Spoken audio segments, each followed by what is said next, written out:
Yung bulat sa pulpa, ito yung pinananakot ni Ombudsman Remulla. Walang ibang pinananakot na ang mga senador na nag-iimbestiga ng tunay sa Blue Ribbon ay talagang tinatakot. Oh, Boying Remulla, nasaan na ang kaso ni Chis Escudero? Nasaan na ang kaso ni Joel Villanueva? Saan ka nag-aral ng law, yung campaign contribution, gagawin mong planter? Sobrang garapal na. Sobrang garapal. Eto, napala nyo sa kagarapalan ng pagtatakip nyo sa mga nakawan ng mga amo ninyo. Ang nakakalungkot, yung bentalon ninyo may hangganan. So, nagkamali ka. Nagkamali ka. Kung ginagawa mong pananakot na arestuhin nyo si Senador Marcoleta, pananakot nyo para lumipat pa sa inyo yung dalawang senador. Eto na pala po. Sir, maraming salamat. Thank you po. Salamat. Thank you. Sir, habol lang po ng question. Sa tingin niyo po, gaano katagal po ito magtatagal? Hanggang hindi ho bababa ang administrasyon ng mga Bongbong Marcos. Ito ho yung hangganan nyo na. Hangganan nyo na. Alam nyo naman kung ano yung mali, ano yung tama. Pero ang gusto nyong patunayan, na lahat ay kaya nyong galawin, kaya nyong walang hiyain. Ang Senador Marcoleta nagtatrabaho, nag-iimbestiga para lumabas ang katotohanan at panagutin ang mga may sala sa malawakang nakawan. Pero anong ginagawa nyo? Mas nauna pa, nauna pa. Samantalang yung asuntong inaano mo, Boying Remulla na plunder, pumilik, dinismiss na. Campaign contribution, ngayong gagawin mong plunder, hindi lahat ng pagkakataon kaya mong baluktutin ang batas Remulla. Sa tingin niyo, sir, ilan pong grupo pa po? Aside from INC, mas marami po Marami na ho rin dadating? mga tumugon na mga ordinaryong tao sa panawagan po ng Iglesia ni Cristo na para matapos na po, tapusin na ang paghihirap ng bayang ito. Panagutin ang dapat managot at higit sa lahat, alam naman natin kung sino nagpapahirap sa bayan. So ulitin ko lang po, ang ating panawagan ay resign. Ang ating pong panawagan, hindi ho aalis kami rito hanggang hindi ka magre-resign, Bongbong Marcos. Thank you so much po. Thank you. So, ayan po no, ang ating nakuha ng pahayag dito. At narito na nga po tayo sa edge sa monument na kung saan ay sinasagawa na nga ang ating rally. At kung uulitin po natin, ang naging pahayag ay hindi sila aalis hanggat hindi bababa sa pwesto ang ating kasalukuyang nakaupong Pangulo na si President Bongbong Marcos Jr. At tinanong rin natin kung bukod sa grupo ng Iglesia ay may mga iba pa bang darating na mga organisasyon at kinumpirma naman na may paparating pa nga na mga iba't ibang grupo at hindi sila aalis hanggat hindi marinig ang kanilang panawagan. At isa na rito ang kanilang ipinapanawagan ay yung sa kaso na ibinigay at ibinaba kay Senator Rodante Marcoleta na plunder at yung pagtanggap nga ng di umano'y campaign funds. Yan, maraming salamat. Magbabalik po tayo ulit. Iza Otana ng Gulat para sa Philippine Insider News.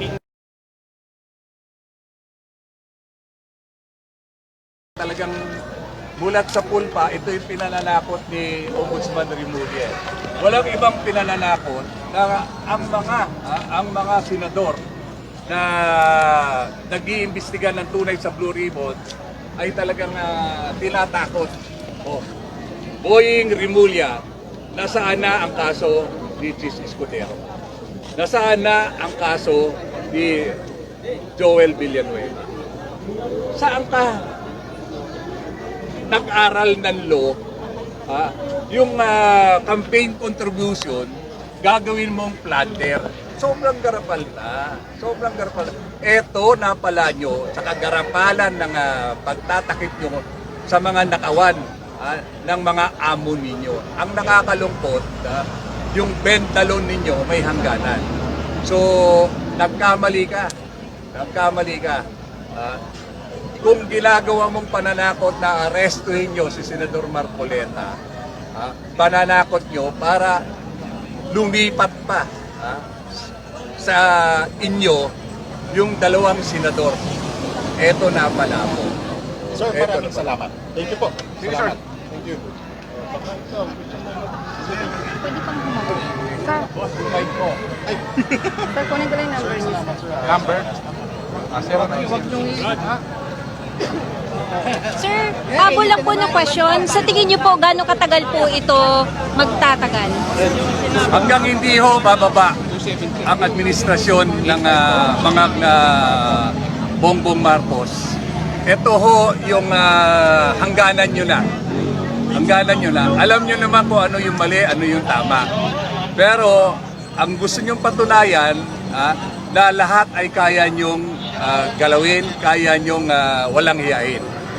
Ang Senador Marcoleta nagtatrabaho, nag-iimbestiga para lumabas ang katotohanan at panagutin ang mga may sala sa malawakang nakawan. Pero anong ginagawa nyo? Mas nauna pa. Nauna pa. Samantalang yung asuntong inaano mo, Boying Rimulya na plunder, pumilik, dinismiss na. Campaign contribution, ngayong gagawin mong plunder, hindi lahat ng pagkakataon kaya mong baluktutin ang batas Rimulya.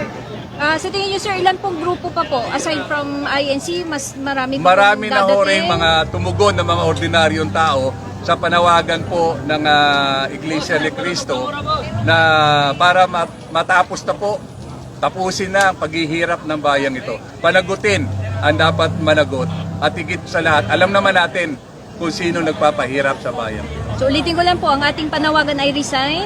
Ang ating pong panawagan, hindi ho aalis kami rito hanggang hindi ka magre-resign, Bongbong Marcos. Thank you so much po. Thank you. So, ayan po no, ang ating nakuha ng pahayag dito. At narito na nga po tayo sa edge sa monument na kung saan ay sinasagawa na nga ang ating rally.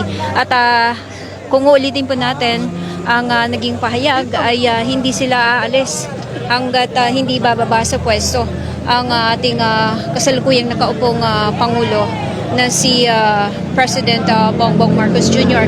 At tinanong rin natin kung bukod sa grupo ng iglesia ay may mga iba pa bang darating na mga organisasyon at kinumpirma naman na may paparating pa nga na mga iba't ibang grupo at hindi sila aalis hanggat hindi marinig ang kanilang panawagan. At isa na rito ang kanilang ipinapanawagan ay yung sa kaso na ibinigay at ibinaba kay Senator Rodante Marcoleta na plunder at yung pagtanggap nga ng di umano'y campaign funds. Yan, maraming salamat. Magbabalik po tayo ulit. Iza Altana Nagulat para sa Philippine Insider News.